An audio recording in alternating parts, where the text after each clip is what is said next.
Hi everyone. তো basically এটা ছিল ষষ্ঠীর দিন।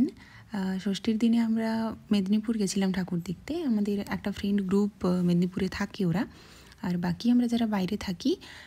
তো অনেক দিন থেকেই কথা হচ্ছিল যে পুজোর একটা দিন অ্যাটলিস্ট তোরা মেদিনীপুরে আয়, অনেক দিন একসাথে ঘোরাও হয় না, তো দেখাও হয়ে যাবে, ঘোরাও হবে পুজোর একটা দিন।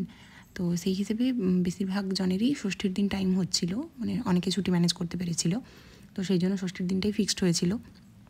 তো সেই জন্য আমরা ওই দিন সবাই মিলে এসেছিলাম ঠাকুর দেখবো বলে। তো আমরা পৌঁছে গেছিলাম সবাই আগে থেকেই, আমরা একটা রুম বুক করেছিলাম থাকবো বলে ওই দিনটা। তো সবাই রেডি হয়ে 6টার দিকে বেরিয়েছিলাম, সন্ধ্যে 6টার দিক করে ঠাকুর দেখতে বেরিয়েছিলাম। তো কাছাকাছি যতগুলো দেখা যায়, কাছাকাছি বলতে ওই সেন্ট্রাল মিদনাপুরে যতগুলো দেখা যায়, বার্জ টাউন, বিধাননগর, তো এই জায়গাগুলোই দেখেছিলাম, অনেকগুলোই দেখেছি কাছাকাছি ঠাকুর।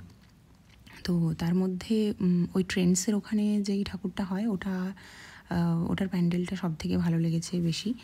প্রত্যেকটাই ভালো ছিল, বাট ওখানটাতে দেখলাম ভিড়ও হয়েছিল প্রচুর, ওখানে লাইন দিয়ে ঠাকুর দেখতে হয়েছিল। তো ওখানের বেসিক্যালি কী করেছিল যে অ্যাম্বিয়েন্সটা, ভেতরের প্যান্ডেলের যে অ্যাম্বিয়েন্সটা সেটা ওই মানে সমুদ্রের নিচের যে অ্যাম্বিয়েন্স ওরম একটা করেছিল, কিছু একটা থিম।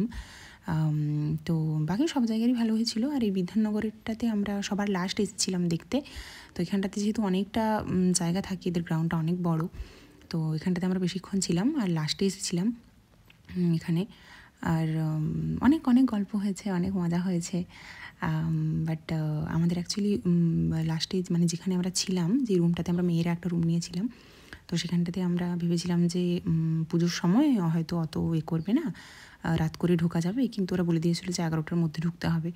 তো সেই জন্য আমরা প্ল্যান করেছিলাম যে বাইরে কোথাও একটা খাবো, কিন্তু সেটা আর হয়নি। ঠাকুর দেখতে দেখতে তারপর হেঁটে হেঁটে যেহেতু দেখছিলাম, তো লেট হয়ে গেছিলো, তো সেই জন্য আর বাইরে খাওয়া হয়নি। তো লাস্টে মোমো খেয়ে বাড়ি চলে এলাম।